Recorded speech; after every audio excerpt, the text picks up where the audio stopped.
was going to say director. I want to make you a director. Mary Krakow is the director of all things. Mary Krakow is our featured reader coordinator, and she is going to introduce our featured reader. There you go. Okay. Thank you, Mary. You're welcome. Big round of applause for Mary. Okay, and I'm going to be the person that says, please silence your phones. So we can, if you haven't already. Each month we have a featured reader, as you know, because I think I see a lot of familiar faces. And it's just an opportunity to get up and read some of your work, and we all get to see what you're up to.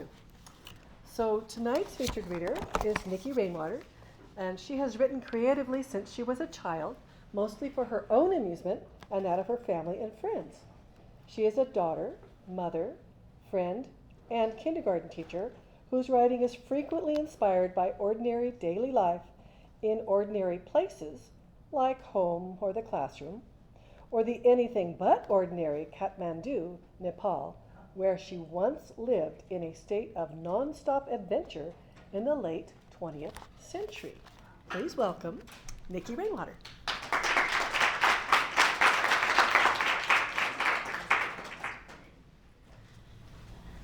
Hi, everyone. Thank you. I'd like to take a little quick opinion poll. I don't usually write fiction, except in my children's books. I do have an expletive in my first sentence, so I don't want to offend anybody. I can censor it. We all good? Are you More sure? expletives, the better. Okay. I like your thinking, Mike. Okay. It is crucial to the story. But okay, here goes. Miss Flora looked squarely at her sallow reflection in the lavatory mirror at St. Agatha's school and said, "Fuck me." What Miss Flora did not do was look for tiny feet under the gray metal stall door. In truth, when questioned later, Miss Flora barely remembered uttering those two words, much less doing so aloud in the girls' bathroom. She had much bigger fish to fry, as the saying goes. When Miss Flora was called before the school board to explain herself, they were not interested in hearing whatever it was that may have inspired those two little words to escape her lips. It just so happened that the two little feet Miss Flora did not see beneath the stall door belonged to the daughter of the board president, a former priest now married to a former nun who was also on the school board. This girl knew her power. Forget that Miss Flora had been named Kindergarten Teacher of the Year for the last 13 years running, or that she had been asked by said president himself on the sly if she wouldn't mind driving Miss Peters, the 5th grade teacher, and not his wife, to Planned Parenthood to take care of a little unplanned indiscretion not 2 months prior. "Damn it, Flora, my hands are tied here. It was my daughter who heard you swearing in the girls' bathroom." Swearing? Is that really what you'd call it?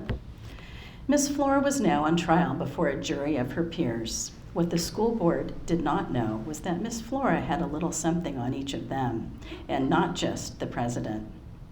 Would she be allowed to keep her job once the board had completed its inquisition? The jury was still in deliberation when Miss Flora quietly returned to her classroom. She packed up a few of her personal belongings in a cardboard box she kept next to her desk, usually for recycling. If she only had a handful of months remaining on this mortal coil, she wasn't going to squander so much as a minute on a petty, inappropriate profanity violation. Nope. In fact, those two little words had been absolutely appropriate given the news she'd just received. She chuckled as she pondered whether there was an appropriate profanity category in the school bylaws and what exactly might qualify as appropriate. Down the hall, Calvin, the custodian, had just hung up his wet mop for the last time. A retirement party was planned for tomorrow in his honor. His work at St. Agatha's was done. He was pleased that his cover had never been blown during his tenure at the school. What the administration, faculty, parent body, and students did not know, at least not on paper, was that Calvin was oh so much more than just a bloke who pushed a broom. What the administration, faculty, parent body, and students did know was that little Thomas Flanagan, born blind, mysteriously gained the gift of sight soon after he'd spent an afternoon pushing a broom alongside Calvin in the gymnasium, following a CYO basketball game. If anyone had ever put two and two together, they never said, and that's exactly the way Calvin liked it. He reached for his jacket from the brass hook on the closet door, just as Miss Flora padded quietly past, a stealthy getaway. "Evenin', Miss Flora," Calvin whispered with a wink. Miss Flora practically jumped out of her shoes. "Good evening, Calvin," she responded, catching her breath. The air was thick with guilt, so much so it permeated the halls and seeped through the air vents. It was a Catholic school, after all.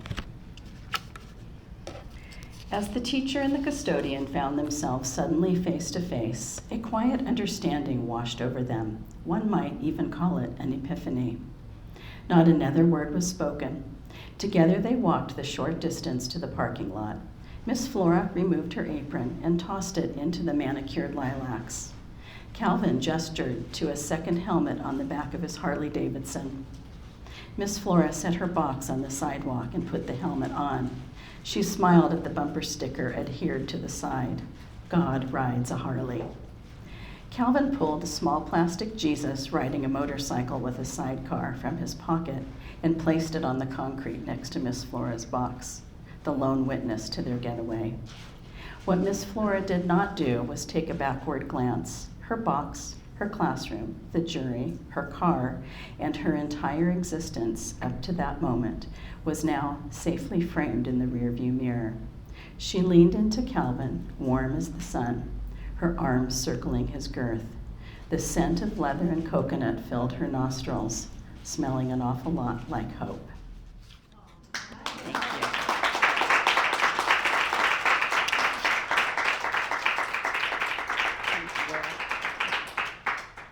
Nice job.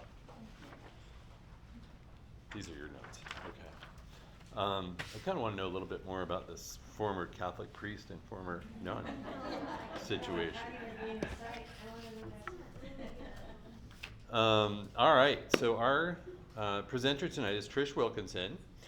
Trish is a writer, editor, workshop facilitator, coach, education consultant, and author of Reader's Choice Award winner Brain Stages: How to Raise Smart, Confident Kids and Have Fun Doing It.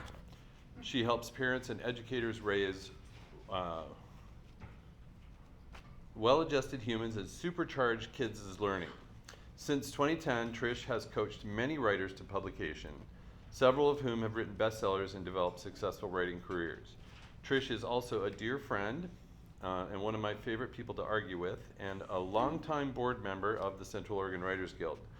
She'll be talking to us tonight about what to include and what to exclude from a strong author bio that will entice agents to hit the reply button and request more of your work.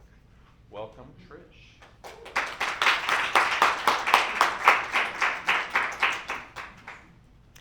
So I'm so excited. Can everybody hear me with this? Because I want the people online to hear too. So I am so excited to talk to you about this because writing an author bio is one of the most neglected things. And then you get your book out and you're trying to get the author bio put together on your Amazon, and you need a good author bio when you're writing a query letter, but that query letter you're using first person. I this, I that. I could do a whole additional workshop. I can do that at some time if you guys would like, on how to write a really strong query letter for agents. But tonight we're going to talk about just the bio, because you're going to need bios for everything, people. You're going to need bios to talk on podcasts, because yes, you'll want to do stuff like that when your book comes out, because whether you're traditionally published or self-published, you're going to want to talk and get the word out about your book. It doesn't, if you build it, they will come, you know, it's not really, that doesn't work. So we have to, as writers, write about ourselves and get out what is going on with our books, so that when somebody reads the Amazon blurb, or they read the blurb about us on the back, or wherever people are reading about us, they're going to want to read our work. Make sense? Okay, so it's just a credibility thing. Okay, so I'm really excited to do this, and we're going to, so how this is going to work is for about the next 40 minutes or so, we're going to talk about what goes into a strong bio, and we'll look at some strong author bios, and we'll talk about what that looks like. And then we're going to have you write your own author bios, and it's be easy on yourselves, give yourselves some grace. You're only going to have about 10 minutes, so you're just going to slap something on the paper. But then you're going to get a partner, and you're going to read the bio and kind of go over the checklist that I'm going to show you in a minute. And you're going to kind of finagle it a little bit in the next 10 minutes after that. And then we're going to talk about different kinds of bios, and I'll give you some examples of that as well. Okay? Sound good? You with me? Okay, so let's go to the next. Okay, so this is what an author bio needs. If you don't have a headshot, get one. You need one. And a headshot can be, like for me, I had them professionally done because I've been doing this for a while. But if you don't have a headshot or a professional or whatever photo, have somebody take a bunch of pictures of you, just your head in different places. And, if they take a whole bunch of, 100 pictures or whatever with their phone, they can trash all but the ones that you like at the end, right? So it's pretty easy now. I mean, even our phones take really good pictures. So there's no excuse for an author not to have a headshot. Got to have one to go with your bio. The next thing is your bio for everything except your query letter needs to be written in third person. So Trish Wilkinson was a teacher for 23 years. She has coached many authors. You get the idea. Instead of me saying, oh, I've done this and this and this. When you're in a query letter, you're talking to the agent or editor, so you're going to use I've done this and I've done that. So that's the difference. And you're going to want to use an engaging voice. Use your writing voice, how you would talk, and I'm going to give you some examples on that. Whoop, and of course I hit the wrong button. Okay, so here we go. So checklist, you're going to list your accolades, awards, or work published first. If you don't have any work published, write a couple of short stories that you're proud of, send them around, have other people in the guild. That's what we're here for. We can read them with you and see if we can really polish them, help you get them published somewhere. Even if it's just a blog or The Source, or a local publication or something, because it's very helpful to be able to say you've been published somewhere, that somebody else besides you likes your work. Does that make sense? Okay, so, and if you have gotten an award, then you're going to mention that too, and I have 2 examples of that I'll show you in a minute. And then current or recent projects, practices that relate to you and what you write. For fiction, you got to know your audience. So for fiction, why are you writing this kind of fiction? How does that excite you? How did you get into that in the first place? And then, and for nonfiction, what's your education and experience? Why do you have the expertise to be able to talk about this? Or for nonfiction, narrative nonfiction, something in your story, you can just say a little something about your life that reinforces whatever you're pitching. And then personal closing, something fun about you, and I'm going to show you some examples. And then, if you can, a call to action. And a lot of times writers forget this part. To learn more, or for free stuff, or for whatever, go to this place, go to the website, or whatever. So I'll show you what that looks like. We're starting with fiction. Now this guy is a really good writer. He's been well published, but I thought you would enjoy kind of the voice, and it's a really good example of some of the things we were just talking about. June COWG is best known for writing science fiction, including the New York Times bestseller Red Shirts. If you don't have a New York Times bestseller, you can say Mike Cooper is best known for his literary fiction, including this story that was published in this publication, whatever it is. Sorry, Mike, I don't know anything off the top of my head, but you get the idea. It doesn't have to be a bestseller. which won the Hugo Award. If you've won an award, obviously you want to put it in there. But if you haven't won an award and you're a newer author, please don't sweat it. Just put in there what you have done. He also writes nonfiction on subjects ranging from personal finance to astronomy to film, and he was the creative consultant for the Stargate Universe television series. He enjoys pie, as should all right-thinking people. And you can get to his blog by typing the word whatever into Google. No, seriously, try it. That's a great bio because you read it, it's a little different than some of the others. It definitely has voice. And I will tell you, the last time I did this workshop, I had everybody with their phones out and they were all Googling whatever. And it does come up. So that's a great way to get your author or get whoever's reading it, whether it's a potential reader for a book you're writing, or if you, an agent, if you have something like that, it's just an attention grabber. Boy, if they click on a link and they're like, holy mackerel, I want to talk to this writer. The next one is another fiction example. She has a series that she has out, but I wanted to show you, if you don't have a lot of things published, this is a great way that she starts this to just know a little bit about her. The Regency era, early 1800s, has always been a magnetizing draw for Vanessa Riley. Even as she completed her doctorate in mechanical engineering from Stanford University, she made time for Jane Austen or any other work depicting these genteel societies of old.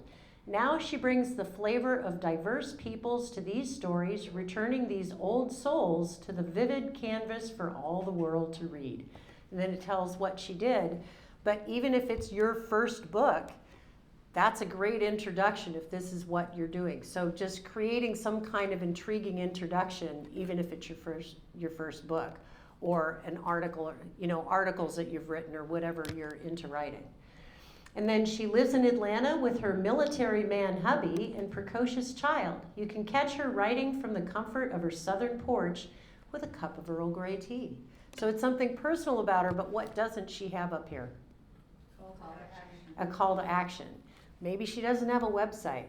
If you really want to make it your business to be an author, you need a website. Doesn't have to be fancy, doesn't have to be intricate or amazing or whatever, or a blog, but you have to have something that you can get out into the world. It's really hard to promote your books if you don't have any information on yourself out there. The next one is a nonfiction example. So David Crow was one of my clients. He actually has done a presentation for Central Oregon Writers Guild a couple years ago. And that book has sold over 150,000 copies now. When he first did the presentation for us, he had sold about 50,000, right? 100,000. Oh, was it 100? That was the title of the presentation. Oh, Yeah. well, I think he's up to 150,000 now, which is amazing because the book has been out for a couple of years. Anyway, but it was his first book, and so he talks about his background, and he did get raised on a reservation. The Pale-Faced Lie is about his dad telling everyone they were Cherokee Indians on a Navajo reservation, and they look as, Native American as most of us in this room. So it was the Pale-Faced Lie. But he gives his credibility by what he writes in his bio. Spent his early years on the Navajo Indian Reservation in Arizona and New Mexico, and through grit, resilience, and thirst for learning, he managed to escape his abusive childhood, graduate from college, which is amazing because he's dyslexic and mostly deaf. And he managed to escape, and graduate from college and build a successful lobbying firm in Washington, D.C. Today, David is a sought-after speaker, giving talks to various businesses and trade organizations around the world. And then it tells a little bit more about the organizations he works for. The reason I put this in here is because he sells a bunch of books at everything he goes to. He takes a pile of books. So if you're in some other kind of field, but you've written a book that you could speak on whatever, you can still take your books, and a lot of times people just from hearing you speak they'll want your book. You're like, wow, you just did this talk, and you're going to sign your book for me? Yeah, I'm game. I'm in there.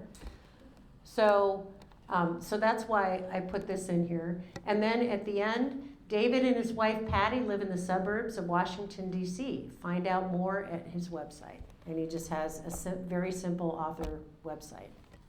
And then, of course, I had to put in mine. This is my Amazon, but I'm going to show you a shorter one later where it talks about the award, where it follows it a little more. So Patricia Wilkinson, mother of two, taught grades kindergarten through 6th for 23 years in both public and private schools. She earned a BA in recreation from California State University, and it talks about my education, the stuff I have. Today, Trish facilitates life-changing workshops for parents and educators because it was to back up the book. Because the book is Brain Stages, How to Raise Smart, Confident Kids and Have Fun Doing It. So there's a specific purpose in that.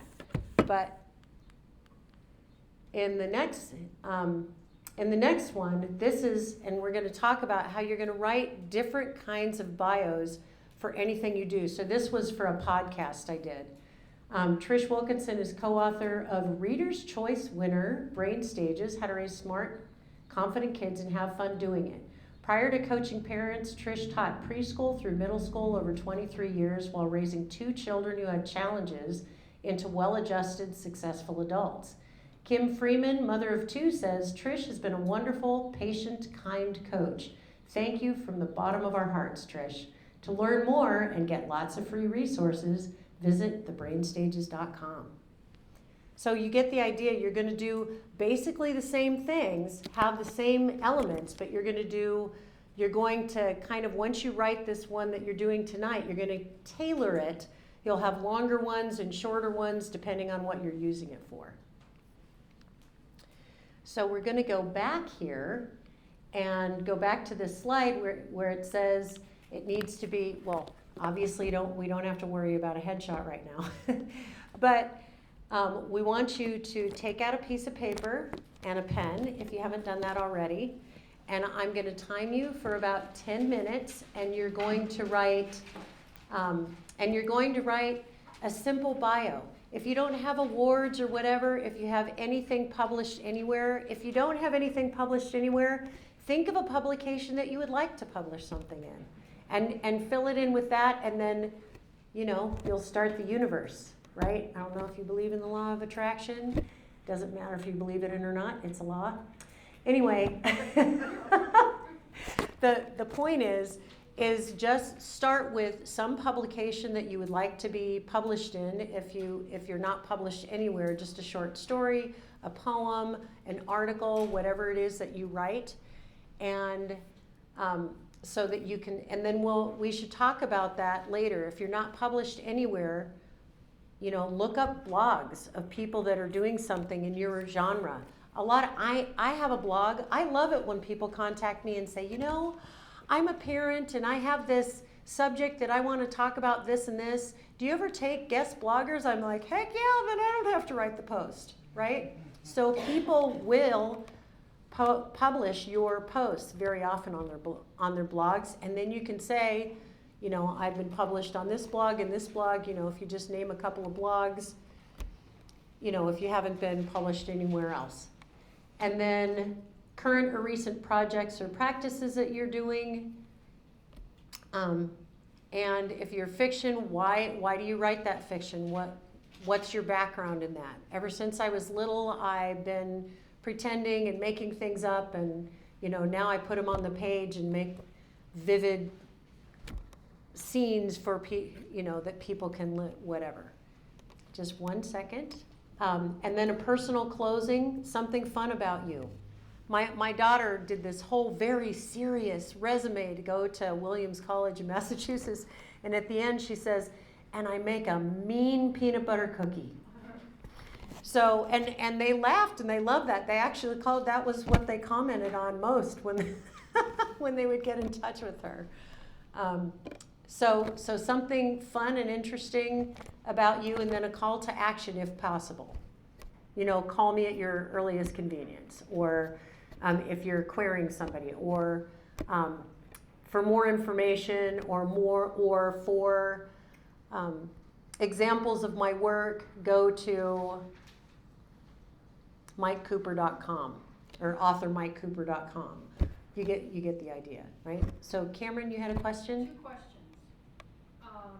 Somewhere in the Rock and Bio list, it said accolades, awards, and/or publications limit 3. Is that 1 of each or 3 publications? 3 things. Oh.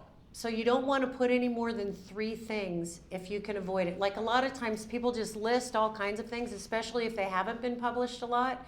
You feel like, okay, if I list enough things, it'll make me look credible. They don't want to read a whole list of things. They just want to know if you've gotten an award, that's great. If you've been published, if someone else was willing to pay you for your work or willing to have you represent them on their blog or whatever, they liked your material enough to publish your work, that's what they want to know. So no more than 3 things. You don't want to clutter it up. Okay. So then my other question is, does the 10 minutes for writing these start from when you stop talking? Yes. Thank you. Because I can't think when you're talking. Yeah, no, I didn't expect you to walk and chew gum. That doesn't work. There's no such thing as multitasking. It's switch brain tasking. So There used to be, but I've lost it along the way. actually, people just think that. It switches back and forth. We can go over the science later. Okay, ready, go. You have 10 minutes.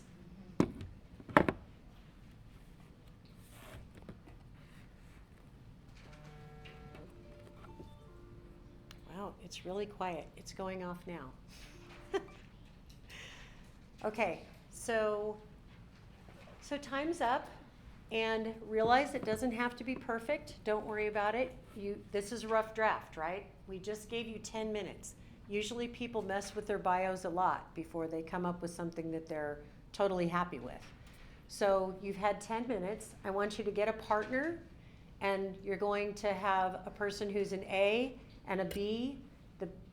Well, I'll just start there. So go ahead and get a partner, somebody that you're going to do this with, and then choose somebody to be A and somebody to be B.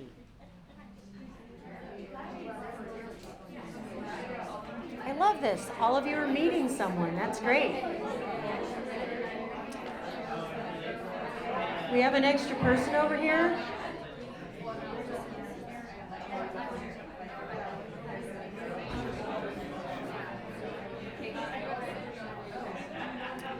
Okay, so put your hand on your head if you've chosen an A and a B. Which partner is A and which partner is B? Okay, the B person is going to go first. And you get 5 minutes to read to the other person and to go through with the other person the checklist and to kind of mess with it and polish it a little bit. Okay? So 5 minutes, ready, go.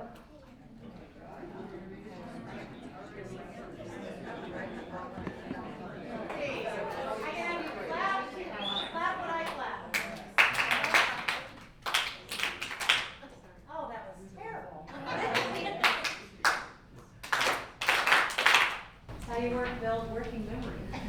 Little kids, but it's great for adults too. Okay, so put your hand on your head if you feel like you have somewhat of a bio that you can at least work with when you get home. Oh yeah, work with. Well, because think about it, you only worked on it for 15 minutes max, right? And it takes a lot of us a lot of time to work it and rework it, but now you at least know what needs to go into it, and you at least have a starting place, right? So I'm going to give you 1 more minute to go over your bio and kind of mess with it a little bit and think about if you would like to share, because we're going to have like 3 people share, okay? So 1 minute, here we go. Just read it over, finagle it a little bit, read it to yourself, see if you can polish it just a tad. John.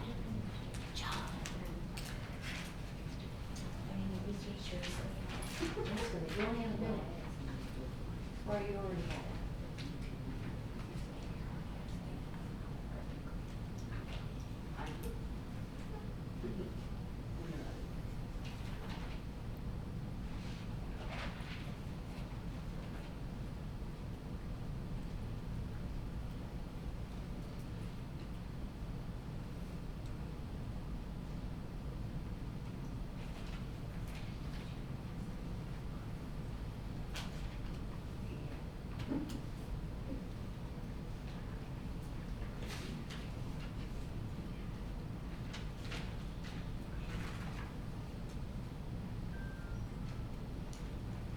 Okay, minutes up.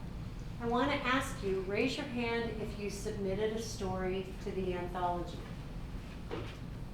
So, pretty much, aren't all the people who submitted a story going to be in the anthology? So that means all the people that put your hand up to be in the anthology, you're going to have a publication that you can put in your bio. Okay, that's one of the reasons we do that. And so that for sure you have a publication that you can put in the beginning of it. And I was published, my short story was published in the Central Oregon Writers Guild Anthology for 2023. It's a big deal because it's an actual book. Okay, is there anyone who would like to share what they have so far for their bio? Go, Amanda. Okay, all right. Can you come up here and talk in the microphone so they can hear you online? Yes. All right. And see you. Okay. Alrighty. Actually, I'm gonna.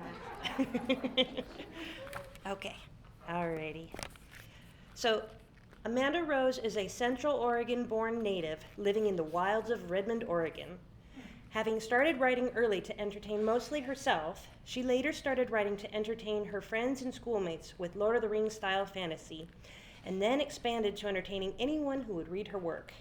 Delving deeper into writing fantasy fiction, she placed in the 2014 Writers Guild Writing Contest with her piece, Cursed. Sister to one full-blood sibling and 9 half-blood siblings, Amanda enjoys brainstorming new worlds and stories with them. Visit her blog at floweringfiction.com. Very nice. I would still put your accolades first. So you know, she has this published in this thing, and then about all the things that you did and why, whatever. That was great. Good for you. And you just wrote that just now. Awesome. Anyone else want to share? Come on up. We have to have you talk into the microphone so they can hear you online.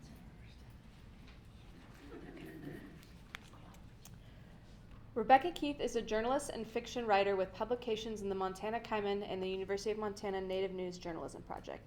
Ask her about her favorite published work, a piece she did on underage refugees in Berlin, Germany, and Boise, Idaho for the Montana Journalism Review.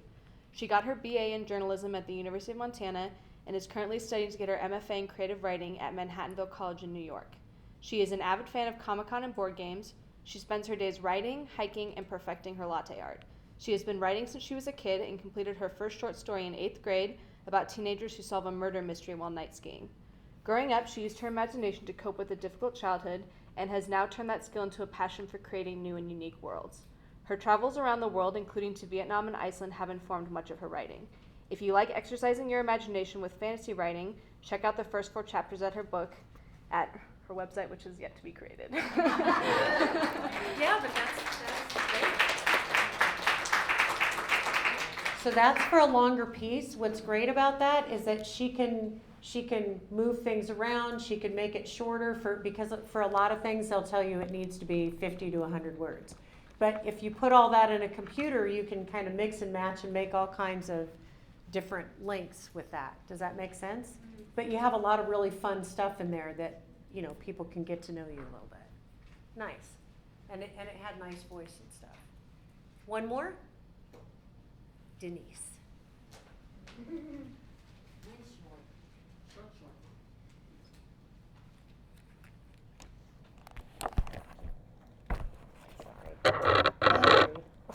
Denise Hughes Lewis is a published author of fantasy for kids and teens. She's an award-winning novelist for her preteen book, Dragon Cloud, and the screenplay, Borders. Denise loves to make up worlds with real kids and teens and their problems. She's currently working on the second book in her series about an enchantress who breathes light instead of air. When she's not writing, Denise is usually on the floor playing with the dogs she boards, scooping up goat poop on the back 4 acres of her property. You can subscribe to her short newsletter at her website, www.denisehugheslewis.com. Nice.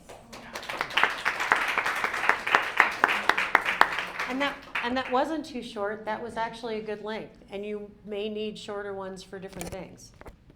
Okay, so, and that's the last thing I wanted to talk to you about. How much time do I have? I don't know what the, okay, it's 6:45. Okay, so what I wanted to show you, and I just have papers up here. You don't have to read each one. They're just different lengths. So one of them is 128 words for one kind of thing I was doing. Another one is 76 words. And I put the word count up here, and I keep a file with all my different bios.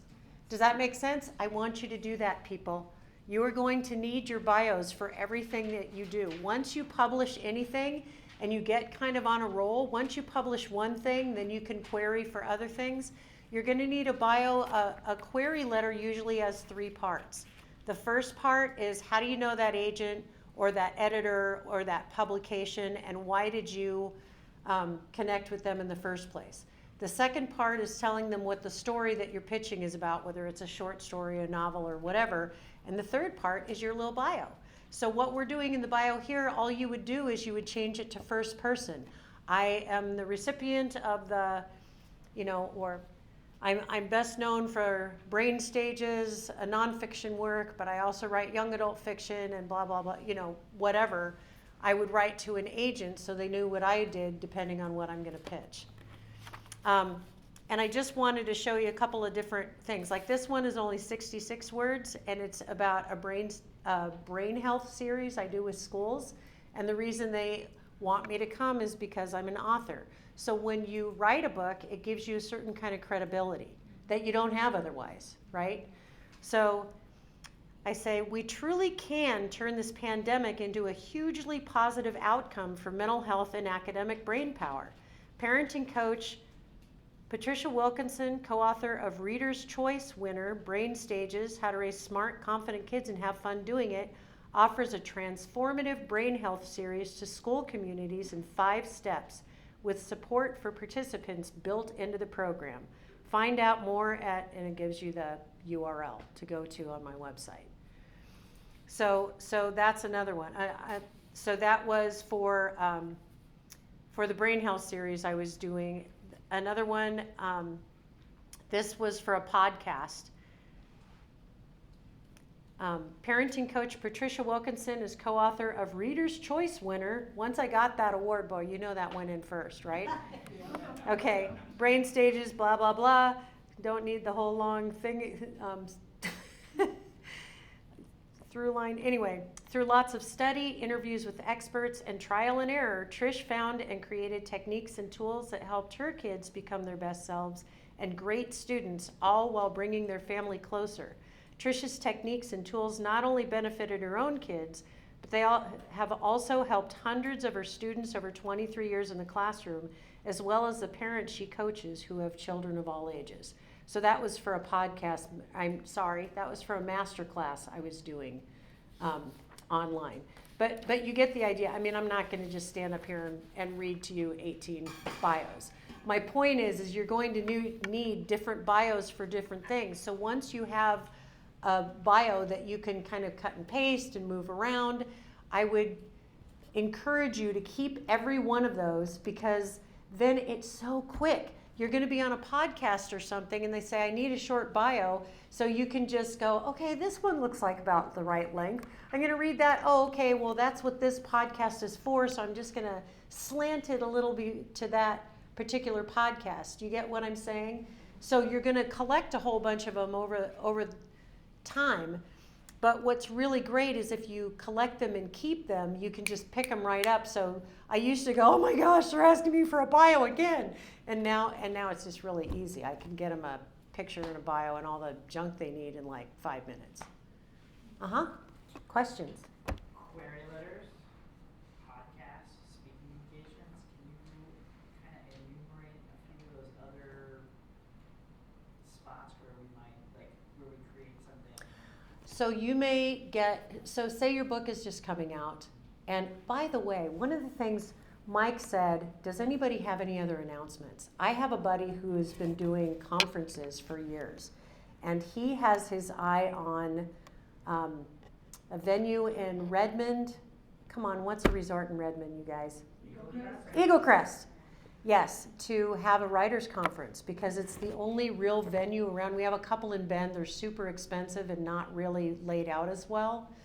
So it looks like it would be in Redmond, which will be closer to the airport, closer to Portland. Anyway, he really wants to have a conference here next year in Bend. Wouldn't that be cool? And he's been doing these for 30 years and he's been doing 2 a year. So he really knows what he's doing. I'm excited. We're going to have a conference here in Central Oregon.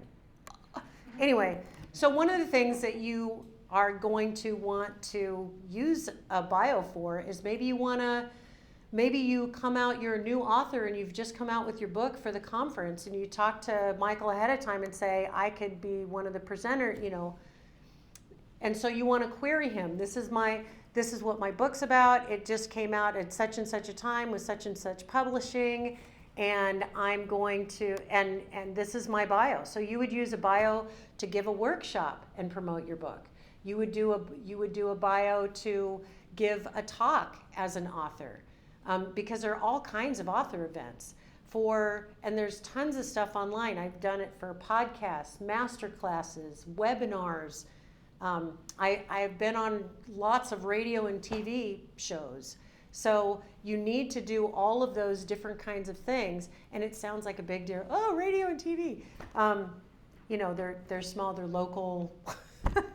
It's really a lot easier than you think to get on to radio and television, you know, to do that stuff. But all of these things, especially if the podcast has a good following. I was just on a master class that I did for A Fine Parent, which is the positive parenting group, and we sold more than 300 books. So the point is that you're going to use them for all kinds of things. You know, and book jackets. You're going to need one for Amazon. You're going to need one for your book jacket. Yes. Yeah, how would you word it in your, like, I wrote a poem, and that's not what I'm going to be desiring to write, but it hasn't published yet, but I know it will be. But I would say have a podcast next month on a similar topic, but not on the poem. You know, how would I? So you can work it into it. What's the podcast about? Grief. And what's the poem about? A lamenting poem. Oh, awesome. So that really fits. So you just talk about and that you write poetry for, you could do that too, Joan. You write poetry for, so are you already on this podcast? I will be. It's all in the future. Oh, okay. But that's great too. And you could look at all, just all of the podcasts that deal with grief or whatever, because there are many of them. So you could just say, but I would try to get that poem published. I mean, if you're going to be on the podcast, I would try to get it published. Well, it's going to be published. So you say forthcoming. Forthcoming. Right. Such and such. I didn't totally understand what she was saying. Okay, yeah, forthcoming. Yep, that's the word. Thank you, Mike. That's the word. Any other questions? Comment? Sure. I've had author bios for 20-some years, and I've got one listed on Poets West up in the Seattle area. And I do, like you say, I just kind of switch it around, so having all these to choose from means I don't panic when they come at me at the last minute. I can't do it in 5 minutes, but half an hour is less time than 3 days. For sure. But what I realized from our mini workshop tonight is that I haven't updated it to include things I've done in the last 3 years. I'm still in shutdown mode with COVID and I have to wake up. But that's really important. I'm so glad you brought that up because I learned the hard way. I sent, I was in a hurry. The worst things happen when we're in a hurry. And I was on a podcast, somebody asked me for a bio. I just sent them one of my bios or whatever, and I didn't upgrade it. And it didn't have it, and it was after I got the award. And she said, this is such a great book, how come it hasn't gotten any awards in the podcast? And I was like, well, actually, it got the Reader's Choice Award.